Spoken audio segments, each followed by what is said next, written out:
ಅಭಿದ್ ಅವರೇ ನಮಸ್ಕಾರ. ನಮಸ್ಕಾರ ಸರ್. ಚಾಮರಾಜನಗರ ಜಿಲ್ಲೆ ಬಹಳ ವಿಶೇಷವಾದ ವೈಶಿಷ್ಟ್ಯಪೂರ್ಣವಾದಂತಹ ಜಿಲ್ಲೆ. ತಾವು ಕೃಷಿ ಇಲಾಖೆ ವತಿಯಿಂದ ಏನೆಲ್ಲ ಅಭಿವೃದ್ಧಿ ಕಾರ್ಯಕ್ರಮಗಳನ್ನು ಜಿಲ್ಲೆಯಲ್ಲಿ ಅನುಷ್ಠಾನ ಮಾಡ್ತಾ ಇದ್ದೀರಿ, ಜಿಲ್ಲೆಯ ಜನತೆ ಯಾವ ರೀತಿ ಕೃಷಿ ಇಲಾಖೆಯೊಂದಿಗೆ ಸಹಕರಿಸಿ ನಿಮ್ಮ ಯೋಜನೆಯ ಲಾಭಗಳನ್ನು ಪಡ್ಕೋಬಹುದು, ಮುಂದಿನ ದಿನದಲ್ಲಿ ಏನೆಲ್ಲ ಹೊಸ ಕಾರ್ಯಕ್ರಮಗಳು ಜಿಲ್ಲೆಯಲ್ಲಿ ಅನುಷ್ಠಾನ ಆಗ್ತವೆ, ಈ ಎಲ್ಲ ವಿಚಾರಗಳಿಗೆ ಸಂಬಂಧಪಟ್ಟಂತೆ ತಾವು ವಿವರವಾಗಿ ಮಾಹಿತಿಯನ್ನು ನೀಡಬೇಕು. ಧನ್ಯವಾದಗಳು ಸರ್.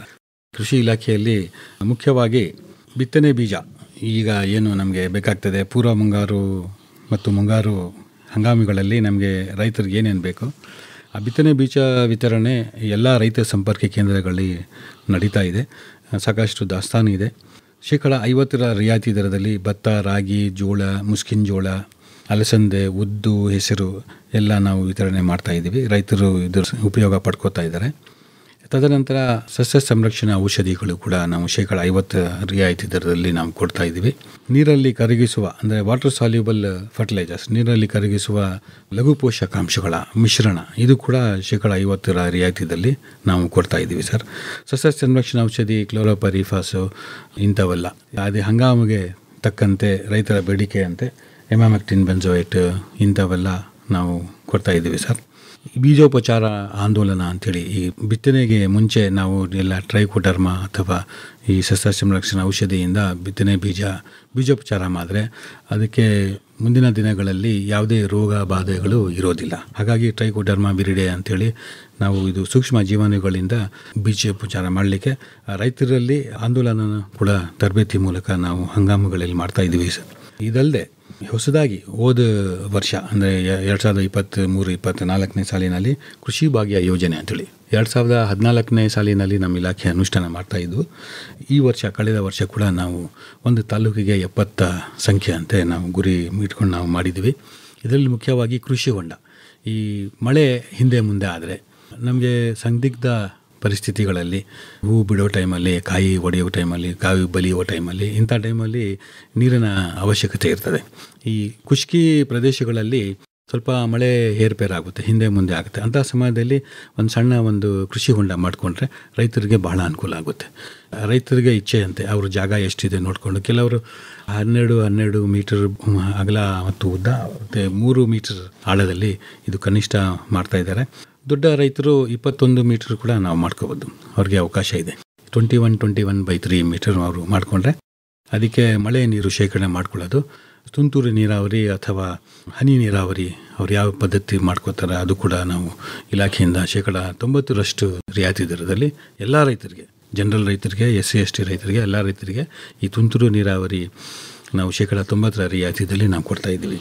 ಅಭಿದ್ ಅವರೇ, ಈ ಕೃಷಿ ಹೊಂಡದ ಬಗ್ಗೆ ಮಾತಾಡುವಾಗ ಸರ್ ಅದರಲ್ಲಿ ತಾವು ತಳಕ್ಕೆ ಪಾಲಿಥೀನ್ ಲೈನಿಂಗ್ ಮಾಡಿರ್ತೀರಿ. ಬಹಳಷ್ಟು ಸಾರಿ ಜಾನುವಾರುಗಳು, ಸಣ್ಣ ಪುಟ್ಟ ಹುಡುಗರುಗಳು ಅದರೊಳಗಡೆ ಬಿದ್ದು ಪ್ರಾಣ ಕಳ್ಕೋತಾರೆ ಅನ್ನೋ ಇದಿದೆ. ಹಾಗಾಗಿ ನಿಮ್ಮ ಇಲಾಖೆ ಅದಕ್ಕೂ ಕೂಡ ಮಾರ್ಗೋಪಾಯವನ್ನು ಯೋಚನೆ ಈ ವರ್ಷದಿಂದ, ಕಳೆದ ವರ್ಷದಿಂದ ನಾವು ಅದು ಕೂಡ ಸೇರಿದ್ದೀವಿ. ಇದು ಒಂದು ಪ್ಯಾಕೇಜ್ ರೂಪದಲ್ಲಿ ಹೋಗುತ್ತೆ. ಕೃಷಿ ಹೊಂಡ, ತುಂತುರು ನೀರಾವರಿ ಘಟಕ, ಡೀಸೆಲ್ ಪಂಪ್ ಸೆಟ್ಸು, ಈ ತಂತಿ ಬೇಲಿ ಇದು ಕಡ್ಡಾಯ. ಈಗ ಇದರಲ್ಲಿ ನಮ್ಮ ಇಲಾಖೆ ಅನುಷ್ಠಾನ ಮಾಡೋದಿಲ್ಲ, ನೇರವಾಗಿ ಕೆಲಸ ಮಾಡೋದಿಲ್ಲ, ರೈತನೇ ಮಾಡ್ಕೋಬೇಕು. ಈಗ ರೈತನೇ ಮಾಡಿಕೊಂಡ್ರೆ, ಈಗ ಕೃಷಿ ಹೊಂಡ ಮಾಡಿಕೊಂಡ್ರು, ಕೃಷಿ ಹೊಂಡಕ್ಕೆ ಎಷ್ಟು ಖರ್ಚು ಬರುತ್ತೆ ಅದರದ 50% ಅವ್ರ ಅಕೌಂಟಿಗೆ DBT ಮೂಲಕ ಹೋಗುತ್ತೆ. ನಾವೇನು ಕೆಲಸ ಮಾಡಿ ಕೊಡೋದಿಲ್ಲ ಅಥವಾ ಒಬ್ಬ ಕಾಂಟ್ರಾಕ್ಟರ್ಗೆ ನಾವೇನು ಕೊಡೋದಿಲ್ಲ. ರೈತರಿಗೆ ಅನುಕೂಲ ಆಗಂತೆ ಅವ್ರು ಯಾರು ಬೇಕಾದರೂ ಅವ್ರು JCB ತೊಗೊಂಡು ಅಥವಾ ಇಟಾಜಿ ತೊಗೊಂಡು ಅವರು ಕೃಷಿ ಹೊಂಡ ಮಾಡಿಸ್ಕೋಬೇಕು. ತಾವು ಹೇಳಿದ್ರಿ ತಂತಿ ಬೇಲಿ ಹಾಕಿದರೆ ಜಾನುವಾರು ಮಕ್ಕಳು ಹೋಗಿ ಹಾಕ್ತಾರಂತೆ. ತಂತಿ ಬೇಲಿ ಕೂಡ ಈಗ ವರ್ಷ ಕಡ್ಡಾಯ. ಅದು ಏನು 50% ಅವ್ರಿಗೆ ನೇರವಾಗಿ ಇದು ಕೊಡಬೇಕು DBT, ಅದರಲ್ಲಿ 25% ನಾವು ಹಿಡ್ಕೋತೀವಿ. ಯಾಕಂದರೆ ತಂತಿ ಬೇಲಿ ಮಾಡ್ಕೋಬೇಕು. ಅದಕ್ಕೂ ಕೂಡ ನಾವು ಸಬ್ಸಿಡಿ ನಾವು ಕೊಡ್ತಾ ಇದ್ದೀವಿ. ತಂತಿ ಬೇಲಿ ಮಾಡಲಿಕ್ಕೂ ತಂತಿ ಬೇಲಿ ಡೀಟೇಲ್ಸಲ್ಲಿ ನಾವು ರೈತ ಸಂಪರ್ಕ ಕೇಂದ್ರಕ್ಕೆ ಹೋದರೆ ಅವರೆಲ್ಲ ಲೆಕ್ಕಾಚಾರ ಹಾಕಿ ಕೊಡ್ತಾರೆ. ತಂತಿ ಬೇಲಿಗೂ ಅವಕಾಶ ಇದೆ. ಪಾಲಿಥೀನ್ ಲೈನಿಂಗು ಕೂಡ ಅವಕಾಶ ಇದೆ. ಯಾಕಂದರೆ ನೀರು ಹಿಂಗಿ ಜಾಸ್ತಿ ಲಾಸ್ ಆಗಬಾರ್ದು ಅಂಥೇಳಿ ಪಾಲಿಥೀನ್ ಲೈನಿಂಗು ಕೂಡ ಇದೆ. ಯಾಕಂದರೆ ಪಾಲಿಥೀನ್ ಲೈನಿಂಗ್ ಹಾಕಿದ ಮೇಲೆ ಯಾರಾದರೂ ಅಕಸ್ಮಾತ್ ಬಿದ್ದುಬಿಟ್ರೆ ಮೇಲೆ ಬರೋಕ್ಕಾಗಲ್ಲ, ಜಾರ್ತದೆ ಅದು. ಹಾಗಾಗಿ ತಂತಿ ಬೇಲಿ ಕಡ್ಡಾಯ. ಅದು ತೆಂತಿ ಬೇಲಿ ಮಾಡೋವರೆಗೂ ನಾವು 25% ಸಬ್ಸಿಡಿ ಅವ್ರ ಅಕೌಂಟಿಗೆ ಹಾಕಲ್ಲ. ಅವ್ರು ಮಾಡಿಕೊಂಡ್ರೆ ಇದು ಪೂರ್ತಿ ಪ್ರಮಾಣದ ಸಬ್ಸಿಡಿ ಅವ್ರಿಗೆ ಕೊಡ್ತೀವಿ. ಒಳ್ಳೆ ಯೋಜನೆ ಇದು. ರೈತರು ಇದರ ಸದುಪಯೋಗ ಪಡ್ಕೋತಾ ಇದ್ದಾರೆ.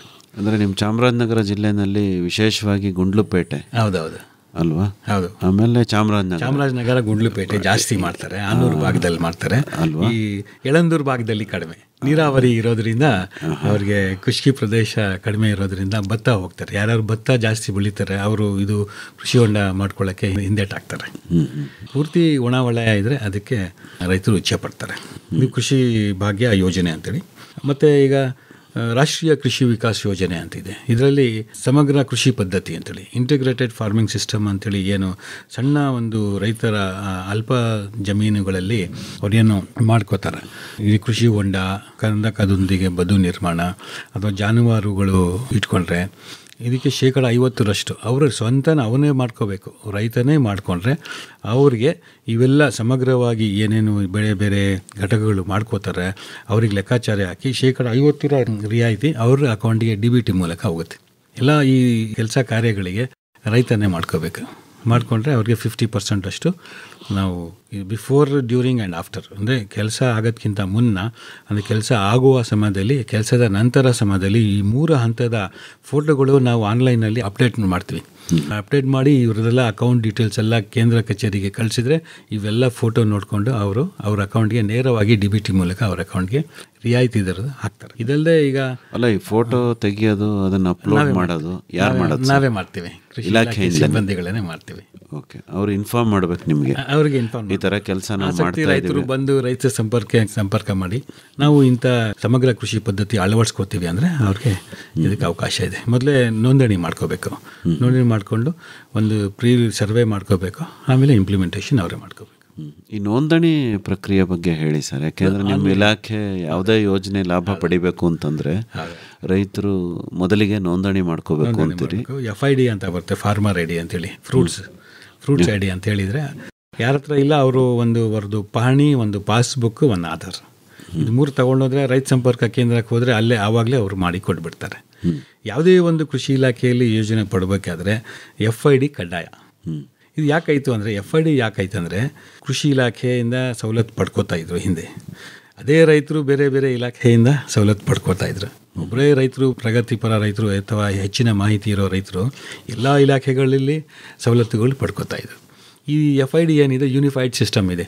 ಕೃಷಿ, ತೋಟಗಾರಿಕೆ, ರೇಷ್ಮೆ, ಪಶುಸಂಗೋಪನೆ ಇವೆಲ್ಲ ಇದರಲ್ಲಿ ಯೂನಿಫೈಡ್ ಆಗುತ್ತೆ. FID ಆದರೆ ಅಲ್ಲಿ ರಿಜಿಸ್ಟ್ರೇಷನ್ ಆಗಿರುತ್ತೆ. ಈಗ ನಾನೊಬ್ಬ ರೈತ, ನಾನು FID ಮಾಡಿ ಈ ಸತಿ ನಾನು ಟ್ರ್ಯಾಕ್ಟರ್ ಕೃಷಿ ಇಲಾಖೆಯಿಂದ ತೊಗೊಂಡಿದ್ದೀನಿ. ಮತ್ತು ಅದೇ ಟ್ರ್ಯಾಕ್ಟರ್ ನಾನು ತೋಟಗಾರಿಕೆ ಇಲಾಖೆ ತೊಗೊಳ್ಳೋಕ್ಕೆ ಅವಕಾಶ ಇಲ್ಲ. FID ಕ್ರಿಯೇಟ್, ಯಾಕಂದರೆ ಎಲ್ಲ ರೈತರಿಗೆ ಅನುಕೂಲ ಆಗಲಿ ಅಂಥೇಳಿ ಈ ಒಂದು FID ಕಡ್ಡಾಯ ಮಾಡ್ಕೊ. ಅಂದರೆ ಎಲ್ಲ ಅಭಿವೃದ್ಧಿ ಇಲಾಖೆಗಳು, ಕೃಷಿ ಹಾಗೂ ಕೃಷಿ ಸಂಬಂಧಿತ ಇಲಾಖೆಗಳಿಗೆ ಯಾವ್ದಾದ್ರು ಒಂದು ಇಲಾಖೆನಲ್ಲಿ ಹೋಗಿ ಫ್ರೂಟ್ಸ್ ID ಮಾಡಿದ್ರೆ ಸಾಕು ಅಲ್ವಾ? ಯಾವುದೋ ಒಂದು ಇಲಾಖೆ ಮಾಡ್ಕೊಂಡ್ರೆ ಆಯ್ತು. ಆ ನಂಬರ್ನ ಬೇರೆ ಇಲಾಖೆಗೆ ಹೋದಾಗ ಕೊಟ್ಟರೆ ಆ ಸೌಲಭ್ಯ ಅವರು ಪಡ್ಕೊಂಡಿಲ್ಲ ಅಂತಂದರೆ ಈ ಇಲಾಖೆನಲ್ಲಿ ಪಡ್ಕೋಬಹುದು. ಒಂದು ಸತಿ FID ಮಾಡಿಕೊಂಡು ಅವರು ಇಟ್ಕೊಂಡ್ರೆ ಪ್ರತಿ ಸತಿ ಕೃಷಿ ಅಥವಾ ಕೃಷಿ ಸಂಬಂಧಿತ ಇಲಾಖೆಗಳಲ್ಲಿ ಏನಾದರೂ ಒಂದು ಸವಲತ್ತು ಪಡಬೇಕಾದ್ರೆ ಅರ್ಜಿ ಪಹಣಿ ಬೇರೆ ಏನು ತಗೊಂಡು ಹೋಗೋ ಅವಶ್ಯಕತೆ ಇಲ್ಲ ಅಲ್ವಾ? ಒಂದು ಹಾಳೆಯಲ್ಲಿ ಒಂದು ಅರ್ಜಿ ಬರ್ದು ಕೊಟ್ಟರೆ ಆಯಿತು. FID ಅವ್ರು ಮೆನ್ಷನ್ ಮಾಡಿದ್ರೆ ಬರೆದ್ರೆ ಆಯಿತು. ಪಹಣಿ, ಪಾಸ್ಬುಕ್, ಫೋಟೋ ಏನು ಕಳೆದಿಲ್ಲ.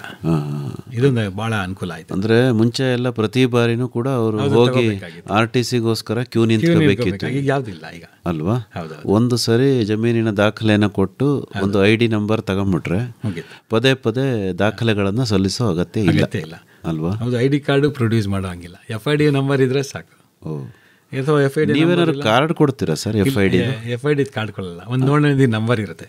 ಗೊತ್ತಿಲ್ಲ ಅಂದರೆ ಅವ್ರು ಸರ್ವೆ ನಂಬರ್ ಹೇಳಿದರೆ ಅಥವಾ ನಮ್ಮ ಆಧಾರ್ ನಂಬರ್ ಹೇಳಿದರೆ ನಾವು ಫೆಚ್ ಮಾಡಿ ಅಲ್ಲಿ ಗೊತ್ತಾಗ್ತದೆ. ಎಲ್ಲ ಲಿಂಕ್ ಆಗಿದೆ ನಮ್ಮಲ್ಲಿ.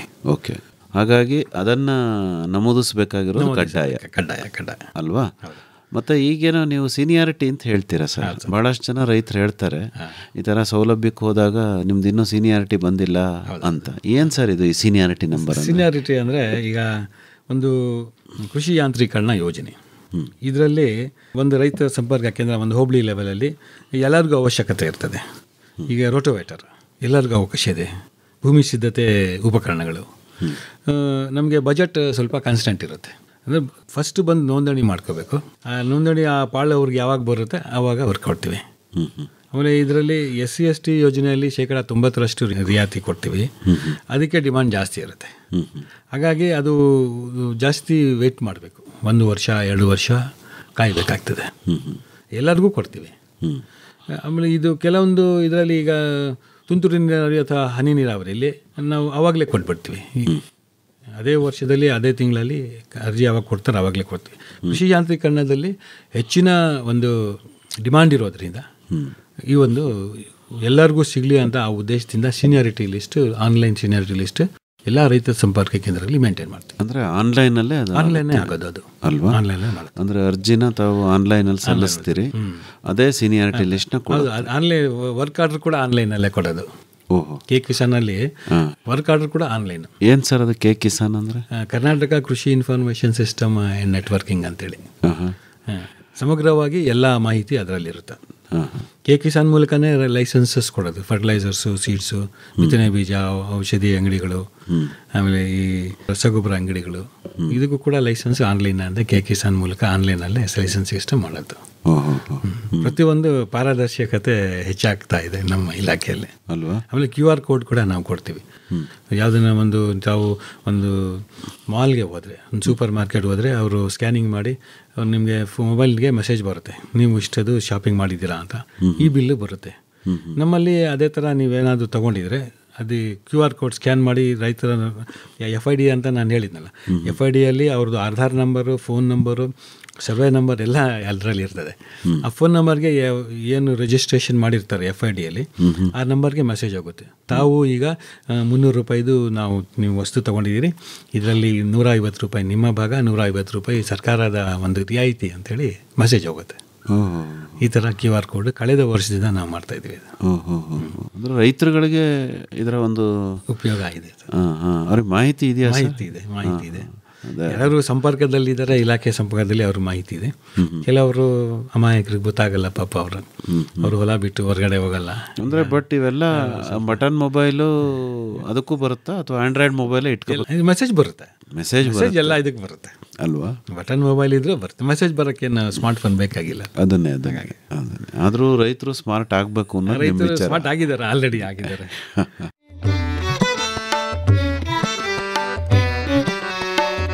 ಕೃಷಿ ನಿರಂತರ, ಹಾಗೆ ಕಲಿಕೆಯೂ ನಿರಂತರ. ಕೃಷಿಗೆಲ್ಲಿದೆ ಅಂತ್ಯ, ಆರಂಭವೇ ನಿತ್ಯ. ಹೊಸ ಪೀಳಿಗೆ ಯುವ ಶಕ್ತಿಗೆ ಮುನ್ನಡೆಯಲು ಬೇಕು. ಆತ್ಮೀಯರೇ, ಕೃಷಿ ಸಂಶೋಧನಾ ಸಂಸ್ಥೆಯೊಂದಿಗೆ ಬೇಸಾಯ ಕಲಿಯುವ ಆಸಕ್ತಿ ನಿಮಗಿದೆಯೇ? ನವೀನ ತಾಂತ್ರಿಕತೆಗಳನ್ನು ಜಮೀನಿನಲ್ಲಿ ಅಳವಡಿಸುವ ಆಸೆಯೂ ಇದೆಯೇ? ಹಾಗಿದ್ದರೆ ತಪ್ಪದೇ ಆಲಿಸಿ ಕೃಷಿ ದೀವಿಗೆ. ಕೃಷಿ ದೀವಿಗೆ ಹೊಸ ಬೆಳಕಿಗೆ ಬೇಕು. ಕೃಷಿ ದೀವಿಗೆ ಮೈಸೂರು ಬಾನುಲಿಯಲ್ಲಿ ಪ್ರತಿ ಬುಧವಾರ ಸಂಜೆ 6:50 ಕೃಷಿ ರಂಗದಲ್ಲಿ ಸಂಶೋಧನಾ ಸಂಸ್ಥೆಯೊಂದಿಗೆ ಕೃಷಿ ಕಲಿಕೆ ಕುರಿತ ಬಾನುಲಿ ಸರಣಿ ಕೃಷಿ ದೀವಿಗೆ. ಕೃಷಿ ದೀವಿಗೆ ಹೊಸ ಬೆಳಕಿಗೆ ಬೇಕು. ಕೃಷಿ ದೀವಿಗೆ. ಹೇಳಿ ಸರ್, ಇನ್ನೇನೇನು ಯೋಜನೆ? PMKSY ಅಂತೇಳಿ ಪ್ರಧಾನಮಂತ್ರಿ ಕೃಷಿ ಸಿಂಚಾಯಿ ಯೋಜನೆ.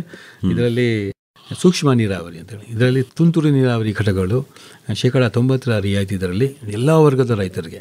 ಯಾಕಂದರೆ ನೀರಿನ ಒಂದು ಉಳಿತಾಯ ಬಹಳ ಮುಖ್ಯವಾದದ್ದು. ಹಾಗಾಗಿ ಸಾಮಾನ್ಯ ಸಣ್ಣ ಅತಿ ಸಣ್ಣ ರೈತರು, SC/ST ರೈತರು ಎಲ್ಲರಿಗೂ ಸಮವಾಗಿ 2 ಹೆಕ್ಟೇರ್ವರೆಗೂ ಅಂದರೆ 5 ಎಕರೆವರೆಗೂ ಸೂಕ್ಷ್ಮ ನೀರಾವರಿಯಲ್ಲಿ ಇದು MIಯಲ್ಲಿ ಘಟಕಗಳು ನಾವು ಕೊಡ್ತಾ ಇದ್ವಿ, 5 ಎಕರೆವರೆಗೂ. ಅದಲ್ಲದೆ ಸಬ್ಮಿಷನ್ ಆನ್ ಅಗ್ರಿಕಲ್ಚರ್ ಮೆಕನೈಸೇಷನ್ ಅಂದರೆ ಕೇಂದ್ರ ಸರ್ಕಾರದ ಯೋಜನೆ, ಅದರ ಜೊತೆ ರಾಜ್ಯದ ಕೃಷಿ ಯಾಂತ್ರೀಕರಣ ಯೋಜನೆ ಎರಡೂ ಒಗ್ಗೂಡಿಸಿ ಕೃಷಿ ಉಪಕರಣಗಳು, ಭೂಮಿ ಸಿದ್ಧತೆ ಉಪಕರಣಗಳು, ಸಸ್ಯ ಸಂರಕ್ಷಣಾ ಉಪಕರಣಗಳು, ಟ್ರ್ಯಾಕ್ಟರ್ ಚಾಲಿತ ಉಪಕರಣಗಳು, ಪವರ್ ಟಿಲ್ಲರ್ ಚಾಲಿತ ಉಪಕರಣಗಳು, ರೋಟೋವೇಟರ್ಗಳು, ರೋಟರಿ ವೀಡರ್, ಇಂಥವೆಲ್ಲ ಬೇಡಿಕೆಗೆ ತಕ್ಕಂತೆ ನಾವು ಸರಬರಾಜು ಮಾಡ್ತಾಯಿದ್ದೀವಿ. PM ಕಿಸಾನ್ ಸಮ್ಮಾನ್ ಯೋಜನೆ ಅಂತೇಳಿ ಕೇಂದ್ರ ಸರ್ಕಾರದ್ದು. ಇದು ವರ್ಷಕ್ಕೆ 3 ಕಂತುಗಳಲ್ಲಿ 2,000 ಹಂಗೆ 6,000 ರೂಪಾಯಿ ಅವ್ರಿಗೆ ನೇರವಾಗಿ ರೈತರ ಅಕೌಂಟ್ಗೆ ಹೋಗುತ್ತೆ.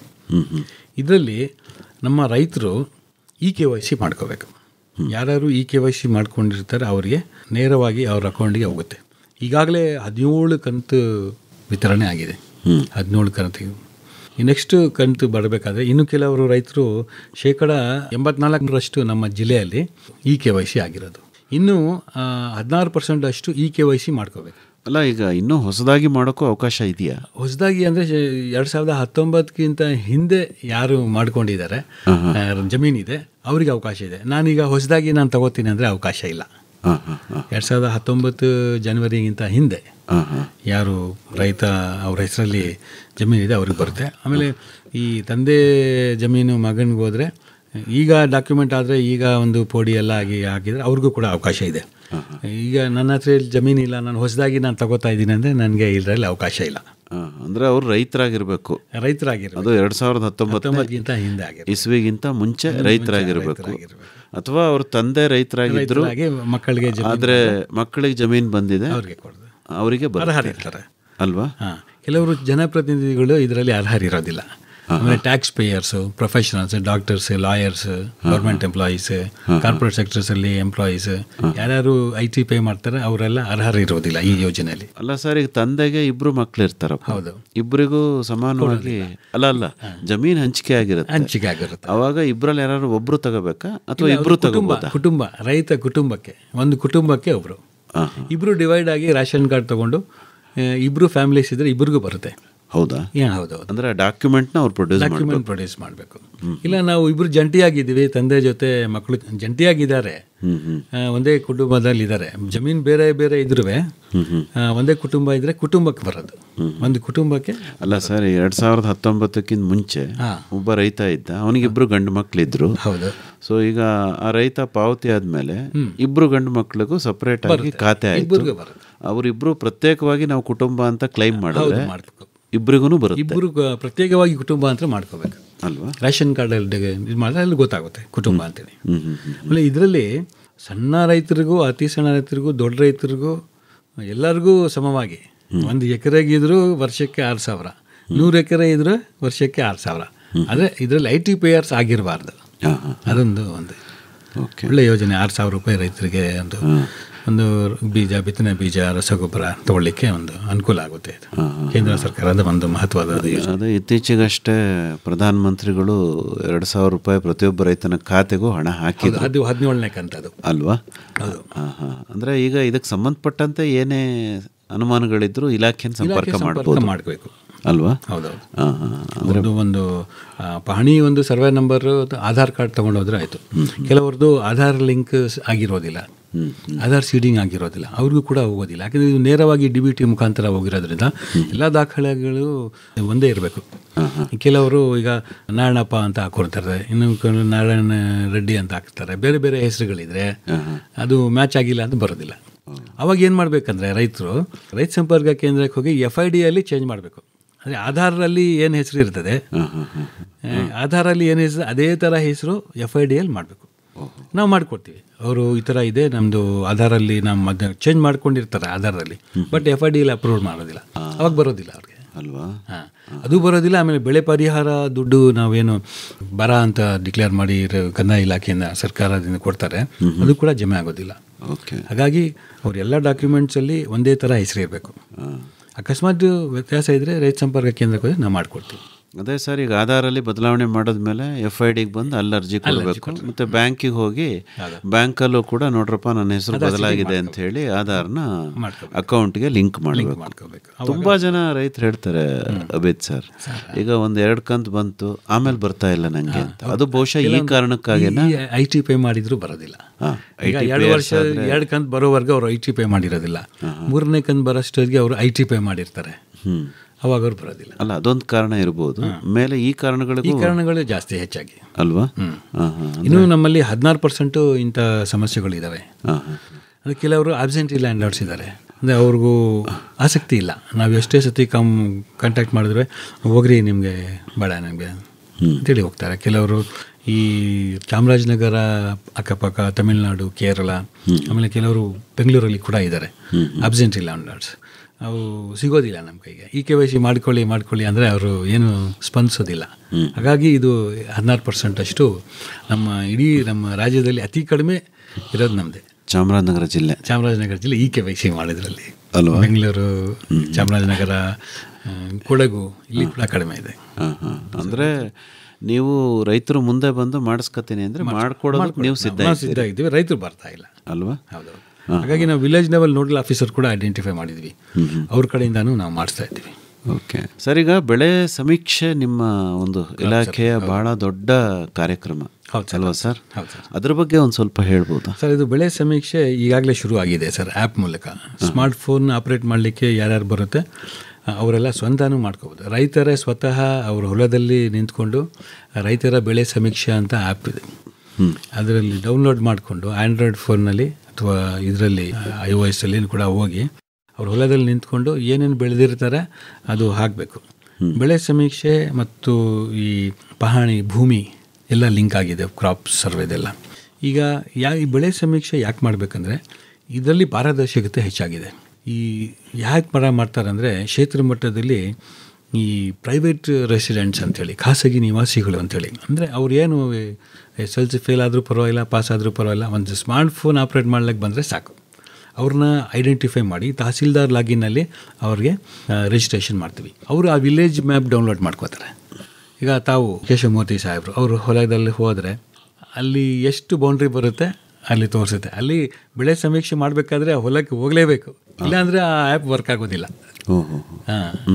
30 ಮೀಟರ್ ಅಷ್ಟು ರಿಲ್ಯಾಕ್ಸೇಷನ್ ಕೊಟ್ಟಿದ್ದಾರೆ. ಅಂದರೆ ಕೆಲವೊಂದು ಸತಿ ಒಂದು ನದಿ ಇರ್ತದೆ ಅಥವಾ ಹಳ್ಳ ಇರ್ತದೆ, ಹೋಗ್ಲಿಕ್ಕೆ ಆಗೋದಿಲ್ಲ ಅಂದರೆ 30 ಮೀಟರ್ ಒಳಗಡೆ ಅವರು ಫೋಟೋ ತಗೊಂಡು ಅದು ಅಪ್ಲೋಡ್ ಮಾಡಿದ್ರೆ ಅದು ರೆಕಾರ್ಡ್, ಅದು ಸೂಪರ್ವೈಸರ್ಸು ವೆರಿಫಿಕೇಷನ್ ಮಾಡ್ತಾರೆ. ಎಲ್ಲ ವೆರಿಫಿಕೇಷನ್ ಮಾಡಿ ಅದಕ್ಕೊಂದು ಟೈಮ್ ಕೊಡ್ತಾರೆ. ಬೆಳೆ ಏನು ಗ್ರೋತ್ ಪೀರಿಯಡ್ ಇರ್ತದೆ ಅಲ್ಲಿವರೆಗೂ, ಕಟಾವುವರೆಗೂ ಅವ್ರಿಗೆ ಟೈಮ್ ಕೊಟ್ಟಿರ್ತಾರೆ, ಅಲ್ಲಿವರೆಗೂ ಇವರು ಅಪ್ಲೋಡ್ ಮಾಡೋಕ್ಕೆ ಅವಕಾಶ ಇದೆ. ಆಮೇಲೆ ನಮ್ಮ ರಾಜ್ಯ ಮಟ್ಟದಲ್ಲಿ ನೋಡಿದ್ರೆ 92-93% ಈ ಥರ ಆ್ಯಪಲ್ಲಿ ಬೆಳೆ ಸಮೀಕ್ಷೆ ಮಾಡ್ತಾಯಿದ್ದಾರೆ. ಈ ಮಾಹಿತಿ ಬಹಳ ಮುಖ್ಯವಾದದ್ದು. ಯಾಕಂದರೆ ಈ ಬೆಳೆ ನಷ್ಟ ಪರಿಹಾರ ಲೆಕ್ಕ ಮಾಡೋಕ್ಕೆ ಈ ಬೆಳೆ ಸಮೀಕ್ಷೆ ಆ್ಯಪಲ್ಲೇ ಮಾಡೋದು. ಕಳೆದ ವರ್ಷ ನಮ್ಮಲ್ಲಿ ಬರ ಅಂತ ಘೋಷಣೆ ಇತ್ತು, ಎಲ್ಲ ತಾಲೂಕುಗಳು ಬರ ಅಂತ ಘೋಷಣೆ ಇತ್ತು. ಆವಾಗ ರೈತರಿಗೆ ಹೋಗಬೇಕಾದ್ರೆ ದುಡ್ಡು ಯಾವ ಥರ ಮಾಡ್ತೀವಿ, ಯಾರ್ಯಾರು ಬೆಳೆದಿದ್ದಾರೆ, ಏನೇನು ಬೆಳೆ ಹಾಕಿದ್ದಾರೆ, ಯಾರ್ಯಾರು ಬೆಳೆ ನಷ್ಟ ಆಗಿದೆ ಅಂಥೇಳಿ ಅವೆಲ್ಲ ಮಾಹಿತಿ ಇದರಲ್ಲಿ ಇರ್ತದೆ. ಸಂರಕ್ಷಣೆ, ಕ್ರಾಪ್ ಸರ್ವೆ, ಬೆಳೆ ಸಮೀಕ್ಷೆ ಇವೆಲ್ಲ ಪೋರ್ಟಲ್ಸ್ ಇಂಟರ್ಲಿಂಕ್ ಆಗಿ ಒಂದೊಂದೇ ಒಂದು ಡಾಟಾ ಪಡ್ಕೊಂಡು ನೇರವಾಗಿ ರೈತರಿಗೆ DBT ಮುಖಾಂತರ ದುಡ್ಡು ಹೋಗುತ್ತೆ. ಆಮೇಲೆ ಈ ರಾಷ್ಟ್ರದ ಆಹಾರ ಉತ್ಪಾದನೆ ಮತ್ತು ಏರಿಯಾ ಕವರೇಜ್, ಎಷ್ಟು ವಿಸ್ತೀರ್ಣದಲ್ಲಿ ಯಾವ ಬೆಳೆಗಳು ಬಂದಿದ್ದಾವೆ, ಇವೆಲ್ಲ ಮಾಹಿತಿ ಹಾಕಲಿಕ್ಕೆ ಇದೇ ಯೋಜನೆ. ಬೆಳೆ ವಿಮೆಗೂ ಇತ್ಯರ್ಥಪಡಿಸ್ಲಿಕ್ಕೂ ಇದೇ ಮಾಹಿತಿ. ಕೋವಿಡ್ ಟೈಮಲ್ಲಿನೂ ಏನು ರೈತರು ಹೂವು ಬೆಳೆದಿದ್ದಾರಲ್ಲ, ಹೂವು ಏನು ಬೆಳೆಗಳಿದ್ರು ಅದಕ್ಕೆ ಯಾವುದೋ ಸಮಾರಂಭಗಳು ಆಗಲಿಲ್ಲ. ಪಾಪ ರೈತಂದು ಏನು ತೊಂದರೆ, ನಮ್ದೇನು ತಪ್ಪಿಲ್ವಲ್ಲ, ಹೂವು ಬೆಳೆದಿದ್ದಾನೆ, ಯಾರು ಯಾವುದೇ ತಗೊಳ್ಳೋರಿಲ್ಲ, ಮನುಷ್ಯನೇ ಹೊರಗಡೆ ಬರ್ತಾ ಇಲ್ಲ.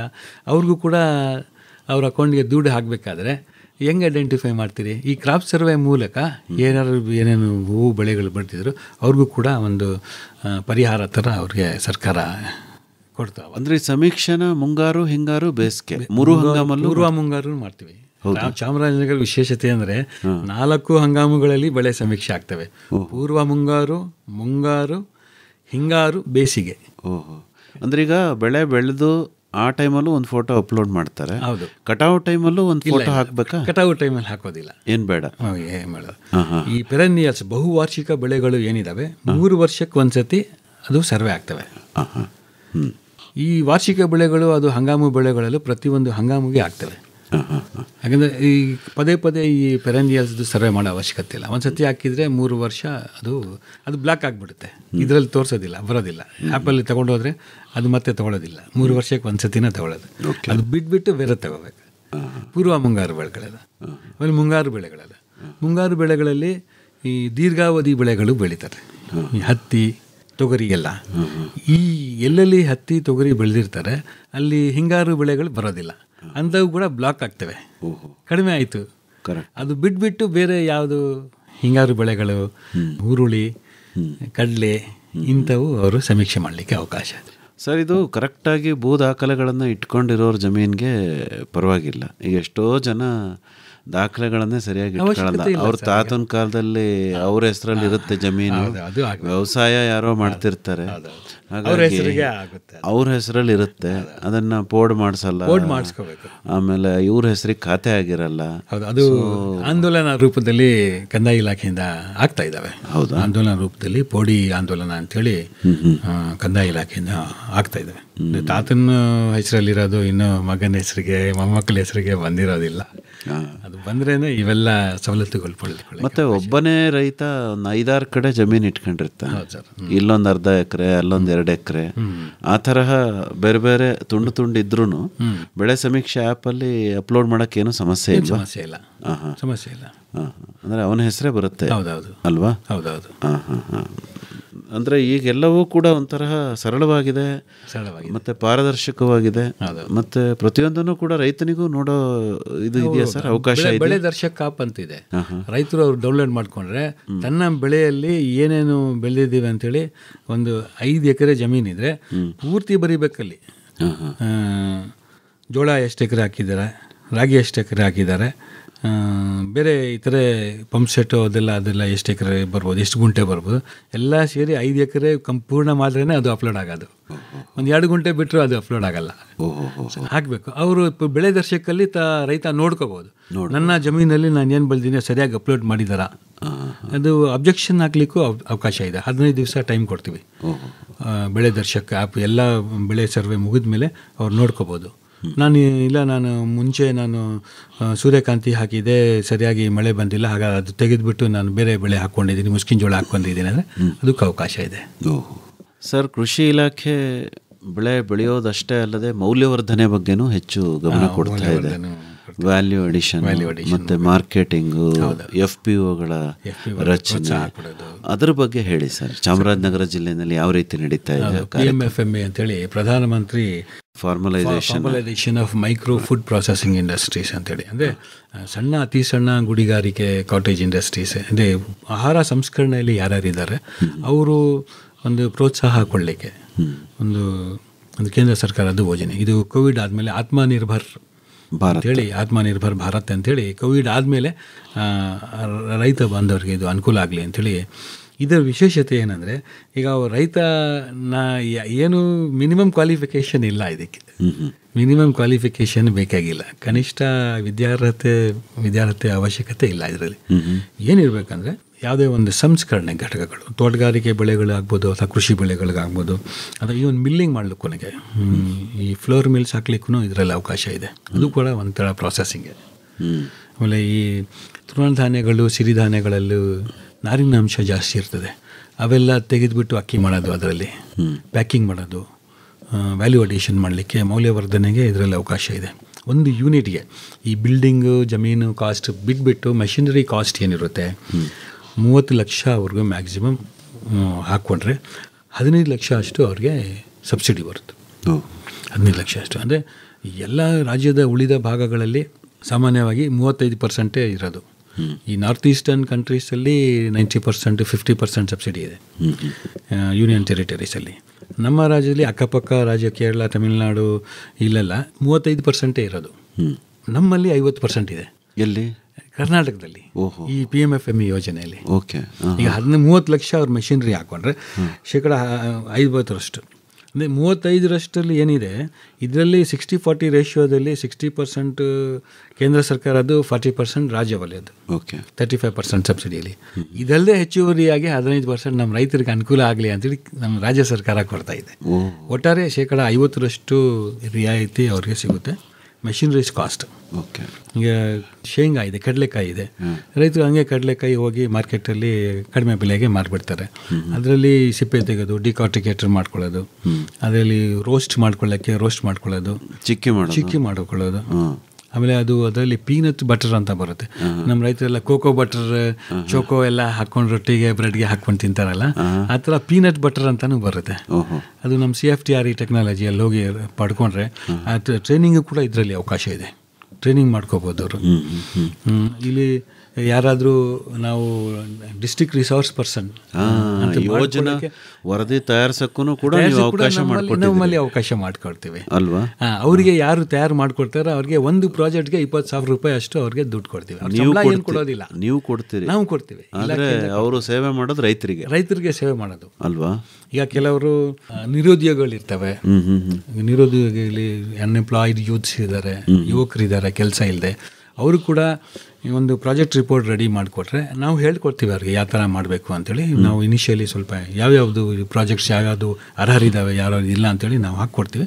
ಅದ್ರ ಪ್ರಕಾರ ಒಂದು ಪ್ರಾಜೆಕ್ಟ್ ರಿಪೋರ್ಟ್ ಮಾಡಿ ಬ್ಯಾಂಕೇಬಲಲ್ಲಿ ಇದು ಬ್ಯಾಕ್ ಎಂಡೆಡ್ ಸಬ್ಸಿಡಿ. ಇದು ಅಂದರೆ ಯಾರು ಅರ್ಜಿದಾರರು ಇದ್ದಾರೆ ಅವರು ಕಡ್ಡಾಯವಾಗಿ ಲೋನ್ ತಗೋಬೇಕು, ಬ್ಯಾಂಕಿಂದ ಸಾಲ ತಗೊಂಡು ಏನೇನು ಮೆಷಿನರೀಸ್ ಇದೆ ಅವ್ರಿಗೆ ಬಿಟ್ಟಿರೋದು, ನಾವೇನು ಇದರಲ್ಲಿ ಹಸ್ತಕ್ಷೇಪ ಮಾಡೋದಿಲ್ಲ, ಅವರೇ ತಗೋಬೇಕು. ಅವರೇ ತಗೊಂಡು ಮಾಡಿದರೆ ಅವ್ರಿಗೆ ಇಚ್ಛೆ ಅಂತೆ ಮಾಡಿಕೊಂಡ್ರೆ, ಹೊಸದಾಗಿ ಮೆಷಿನರೀಸ್ ಹಾಕ್ಕೊಂಡ್ರೆ 50% ಅವ್ರಿಗೆ ಸಹಾಯಧನ ಅವ್ರ ಲೋನ್ ಅಕೌಂಟಿಗೆ ಅಡ್ಜಸ್ಟ್ ಆಗುತ್ತೆ.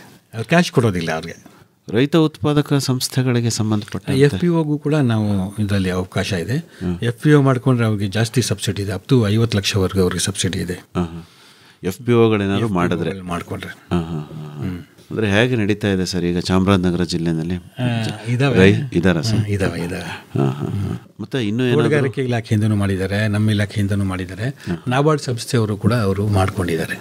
ಇನ್ನು ಮುಂದಿನ ದಿನದಲ್ಲಿ ಏನೆಲ್ಲ ಹೊಸ ಕಾರ್ಯಕ್ರಮಗಳು ಜಿಲ್ಲೆಯಲ್ಲಿ ಅನುಷ್ಠಾನ ಆಗ್ಬೋದು ಅಭಿದ್ದವ್ರೆ? ಈ ಹೊಸದಾಗಿ ಏನು ಕೃಷಿ ಭಾಗ್ಯ ಯೋಜನೆ ಅಂತ ಆಯಿತು, ಇದು ಯೋಜನೆ ಮಾಡ್ತೀವಿ. ಆಮೇಲೆ ಕೃಷಿ ನವೋದ್ಯಮ ಅಂತೇಳಿ, ಇದು PMFME ಕೇಂದ್ರ ಸರ್ಕಾರದ್ದು ಮತ್ತು ರಾಜ್ಯ ಸರ್ಕಾರದ್ದು ಮಾಡೋದು. ಕೃಷಿ ನವೋದ್ಯಮ ಏನಿದೆ ಅದು ರಾಜ್ಯ ಸರ್ಕಾರದಿಂದ ಮಾಡೋದು. ಅದರಲ್ಲಿ ಕನಿಷ್ಠ 5 lakh subsidy, maximum 20 lakh subsidy. ಅದಕ್ಕೂ ಕೂಡ ಇದೇ ಥರ ಮಾನದಂಡಗಳಿದ್ದಾವೆ. ಹೊಸದಾಗಿ ಶುರು ಮಾಡಬೇಕು. ಆಮೇಲೆ ಹೊಸದಾಗಿ ಶುರು ಮಾಡಲಿಕ್ಕೂ ಅವಕಾಶ ಇದೆ. ಯಾವುದು ಡಿಫಂಕ್ಟ್ ಇರ್ತವೆ, ಅಂದರೆ ಅದು ಕೆಲಸ ಮಾಡಿದ್ರೆ ನಿಂತೋಗಿದೆ ಯಾವುದೋ ಒಂದು ಕಾರಣದಿಂದ, ಅದಕ್ಕೂ ಪುನಶ್ಚೇತನ ಮಾಡಲಿಕ್ಕೂ ಅವಕಾಶ, ರೀಇನ್ಸ್ಟೇಟ್ ಮಾಡಿಕೊಡೋಕ್ಕೂ ರೀಸ್ಟಾರ್ಟ್ ಮಾಡಲಿಕ್ಕೂ ಅವಕಾಶ ಇದೆ. ಆಮೇಲೆ ಅಪ್ಸ್ಕೇಲಿಂಗ್, ನಾವೀಗ ಒಂದು ಸ್ಮಾಲ್ ಯೂನಿಟ್ ಒಂದು 8 ಲಕ್ಷ 10 ಲಕ್ಷದ ಹಾಕ್ಕೊಂಡಿದ್ದೀನಿ, 20 ಲಕ್ಷಕ್ಕೆ ವಿಸ್ತರಣೆ ಮಾಡಬೇಕು, ಹೆಚ್ಚಿನ ಒಂದು ಮೆಷಿನರಿ ಬೇಕು, ಅದು ಕೂಡ ಇದರಲ್ಲಿ ಅವಕಾಶ ಇದೆ. ಅಂದರೆ ರೈತರು ಮುಂದೆ ಬರಬೇಕು ಅಲ್ವಾ. ಮುಂದೆ ಬಂದು ನಾವು ಈ ಥರ ಈಗ ನೇರವಾಗಿ ಮಾರಾಟ ಮಾಡಿ ಅವ್ರು ಲಾಸ್ ಮಾಡ್ಕೋತಾರೆ. ಈಗ ತೃಣಧಾನ್ಯಗಳು ನಮ್ಮ ಅನೂರು ಭಾಗದಲ್ಲಿ MM ಹಿಲ್ಸ್ ರೀಜನಲ್ಲಿ ಬೆಳೀತಾರೆ. ಅದು ಸುಮ್ಮನೆ ಥ್ರೋ ಅವೇ ಪ್ರೈಸ್ಗೆ ಅತಿ ಕಡಿಮೆ ಬೆಲೆಗೆ ಅವರು ಮಾರಾಟ ಮಾಡ್ತಾರೆ. ಅದ್ರ ಬದಲು ನಾವು ಏನು ಬೇಕು ಅದೆಲ್ಲ ಡಿ-ಹಸ್ಕಿಂಗ್, ಡಿ-ಸ್ಟೋನಿಂಗ್, ಪಲ್ವರೈಸರ್ಸ್ ಎಲ್ಲ ಕೊಡ್ತೀವಿ. ಅದರಲ್ಲಿ ಅವರು ಅಕ್ಕಿ ಮಾಡೋದು ಅಥವಾ ಈವನ್ ಪೌಡರ್ ಮಾಡಿ ಮಾಲ್ಟ್ ಥರ ಮಾಡ್ಕೊಳ್ಳೋದು, ಅದಕ್ಕೂ ಅವಕಾಶ ಇದೆ. ಮುಂದೆ ಬರಬೇಕು, ರೈತ ಮುಂದೆ ಬಂದರೆ. ಅದೇ ಸರ್, ಇಲಾಖೆ ಸಂಪರ್ಕದಲ್ಲಿ ಬರಬೇಕು, ರೈತ ಸಂಪರ್ಕ ಕೇಂದ್ರಗಳಿಗೆ ಹೋಗಬೇಕು. ಚಾಮರಾಜನಗರದ ಕಡೆ ಬಂದಾಗ ನಿಮ್ಮನ್ನು ಭೇಟಿ ಮಾಡಬಹುದು. ಹೇಳಿ ಸರ್. ಇದಲ್ಲದೆ ನಾವು ಗುಣ ನಿಯಂತ್ರಣ ಕಾರ್ಯಕ್ರಮ ಅಂತ, ಇದರಲ್ಲಿ ಬಿತ್ತನೆ ಬೀಜ, ರಸಗೊಬ್ಬರ, ಆಮೇಲೆ ಲಘು ಪೋಷಕಾಂಶಗಳು, ಮಿಶ್ರಣಗಳು, ಆಮೇಲೆ ಈ ಸಸ್ಯ ಸಂರಕ್ಷಣಾ ಔಷಧಿಗಳು ಮಾರ್ಕೆಟಲ್ಲಿ ಸರಿಯಾದ ಗುಣಮಟ್ಟದಲ್ಲಿ ಇದಾವ ಇಲ್ಲ ಅಂಥೇಳಿ ನಮ್ಮ ಇಲಾಖೆಯಲ್ಲಿ ಜಂಟಿ ಕೃಷಿ ನಿರ್ದೇಶಕರು, ಸಹಾಯಕ ಕೃಷಿ ನಿರ್ದೇಶಕರು, ಆಮೇಲೆ ಕೃಷಿ ಪದವೀಧರರಾದ ಕೃಷಿ ಅಧಿಕಾರಿಗಳು, ಸಹಾಯಕ ಕೃಷಿ ಅಧಿಕಾರಿಗಳು, ಇವರೆಲ್ಲ ಪರಿವೀಕ್ಷಕರು. ಇವ್ರ ವ್ಯಾಪ್ತಿಯಲ್ಲಿ ನಾವು ತಿಂಗಳ ಒಂದಿಗೆ ಅವ್ರಿಗೆ ಟಾರ್ಗೆಟ್ಸ್ ಕೊಡ್ತೀವಿ. ಅದ್ರ ಪ್ರಕಾರ ಅವ್ರು ಸ್ಯಾಂಪಲ್ಸ್ ಡ್ರಾ ಮಾಡಿ ಲ್ಯಾಬ್ ಕಳಿಸ್ಬೇಕು.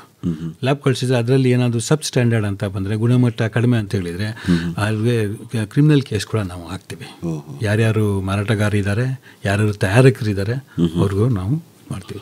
ಅದಲ್ಲದೆ ಯಾರಾದರೂ ಈ ಡೂಪ್ಲಿಕೇಟ್ ಬಿತ್ತನೆ ಬೀಜ ಮಾಡಿದ್ರೆ, ರಸಗೊಬ್ಬರ ಮಾಡಿದ್ರೆ ಅವ್ರಿಗೂ ಕೂಡ ನಾವು ನಮಗೆ ಇನ್ಫಾರ್ಮ್ ಮಾಡಬೇಕು. ಯಾಕಂದರೆ ನಮ್ಮಲ್ಲಿ ಕ್ಷೇತ್ರ ಮಟ್ಟದಲ್ಲಿ ಕೆಲಸ ಮಾಡೋರು ಸಿಬ್ಬಂದಿ ಕಡಿಮೆ ಇರೋದ್ರಿಂದ ರೈತ ಬಾಂಧವರು, ಜನಪ್ರತಿನಿಧಿಗಳು, ರೈತ ಮುಖಂಡರು ನಮ್ಮ ಸಂಪರ್ಕದಲ್ಲಿ ಇಟ್ಕೊಂಡು ನಮ್ಮ ಮಾಹಿತಿ ಕೊಟ್ಟರೆ ನಾವು ಡೆಫಿನೆಟ್ ಆಗಿ ನಾವು ಕ್ರಮ ಜರುಗಿಸ್ತೀವಿ. ನಮ್ಮ ಕಂಪನಿ, ಇದು ನಮ್ಮ ಕಂಪನಿ. ಆತ್ಮೀಯ ಕೇಳುಗರೆ, ರೈತ ಉತ್ಪಾದಕ ಕಂಪನಿಗಳನ್ನ ಉತ್ತಮ ತಾಂತ್ರಿಕತೆಗಳ ಮೂಲಕ ಕಟ್ಟಬೇಕೆ? ಕಂಪನಿಗಳ ಆಡಳಿತ ನಿರ್ವಹಣೆ ಮಾಡುವುದನ್ನು ಕಲಿಯಬೇಕೆ? ಕೃಷಿ ಉತ್ಪನ್ನಗಳ ಮಾರಾಟಕ್ಕೆ ನಿಮ್ಮದೇ ಜಾಲ ರೂಪಿಸಿಕೊಳ್ಳಬೇಕೆ? ಕೃಷಿಕರದೇ ಕಂಪನಿಗಳನ್ನು ಲಾಭದಾಯಕವಾಗಿ ಮುನ್ನಡೆಸುವ ಕಲೆಯನ್ನು ಕರಗತ ಮಾಡಿಕೊಳ್ಳಬೇಕೆ? ಮತ್ತೇಕೆ ತಡ, ಆಲಿಸಿ. ಪ್ರತಿ ಗುರುವಾರ ಸಂಜೆ 6:50 ಕೃಷಿ ರಂಗ ಕಿಸಾನ್ ವಾಣಿಯಲ್ಲಿ ಬಿತ್ತರವಾಗುವ ಬಾನುಲಿ ಸರಣಿ ನಮ್ ಕಂಪನಿ, ನಮ್ ಕಂಪನಿ, ನಮ್ ಕಂಪನಿ. ನಮ್ಮ ಹೊಲ ನಮ್ಮ ಬೆಳೆ, ಪೂರ್ಣ ಲಾಭದ ನ್ಯಾಯ, ಸಮಬಾಳು ಸಮಪಾಲು ಎಂಬುದೇ ಕಂಪನಿಯ ಧ್ಯೇಯ. ಈ ಕಾರ್ಯಕ್ರಮ ಸರಣಿ ಮೈಸೂರು ಆಕಾಶವಾಣಿಯ ಯೂಟ್ಯೂಬ್ ಚಾನಲ್ ಲಭ್ಯ. ಕೇಳಿ ನಮ್ ಕಂಪನಿ, ನಮ್ ಕಂಪನಿ, ನಮ್ ಕಂಪನಿ. ಬನ್ನಿರಿ ರೈತರೇ ಒಗ್ಗಟ್ಟಾಗಿ ಕಂಪನಿ ಕಟ್ಟೋಣ. ಕೃಷಿಯು ಕೂಡ ಉದ್ಯಮ ಎಂಬುದ ಸಾಧಿಸಿ ತೋರೋಣ. ಕೇಳಿ ನಮ್ ಕಂಪನಿ. ಕಟ್ಟಿ ನಿಮ್ಮದೇ ಕಂಪನಿ. ರೈತ ಉತ್ಪಾದಕರ ಕಂಪನಿ. ಹೆಚ್ಚಿನ ಮಾಹಿತಿಗೆ ಅಭಿದ್ದವರೇ ತಮ್ಮನ್ನೇ ನೇರವಾಗಿ ಸಂಪರ್ಕ ಮಾಡಬೇಕು ಅಂದರೆ ಸಂಪರ್ಕಕ್ಕಾಗಿ ತಮ್ಮ ಮೊಬೈಲ್ ಸಂಖ್ಯೆ ಏನು ಕನ್ನಡದಲ್ಲಿ ಹೇಳ್ಬೋದಾ? 82773076 ಇನ್ನೊಮ್ಮೆ ಹೇಳ್ತೀರಾ? 82773076. ಇನ್ನೂ ಒಂದು ಸರಿ ಹೇಳ್ಬಿಡಿ ಸರ್. 82773076. ಒಳ್ಳೆಯದು ಅಭಿದ್ದವ್ರೆ. ಇದುವರೆಗೂ ಚಾಮರಾಜನಗರ ಜಿಲ್ಲೆಯಲ್ಲಿ ಕೃಷಿ ಇಲಾಖೆ ಏನೆಲ್ಲ ಅಭಿವೃದ್ಧಿ ಯೋಜನೆಗಳನ್ನು ಅನುಷ್ಠಾನಗೊಳಿಸ್ತಾ ಇದೆ, ಯಾವ ರೀತಿ ರೈತರು ಇದರ ನೆರವನ್ನು ಪಡ್ಕೋಬೋದು, ಈ ಬಗ್ಗೆ ಬಹಳ ಉಪಯುಕ್ತವಾದ ಮಾಹಿತಿ ನೀಡಿದ್ರಿ. ವಂದನೆಗಳು. ನಮಸ್ಕಾರ. ನಮಸ್ಕಾರ ಸರ್, ಧನ್ಯವಾದಗಳು.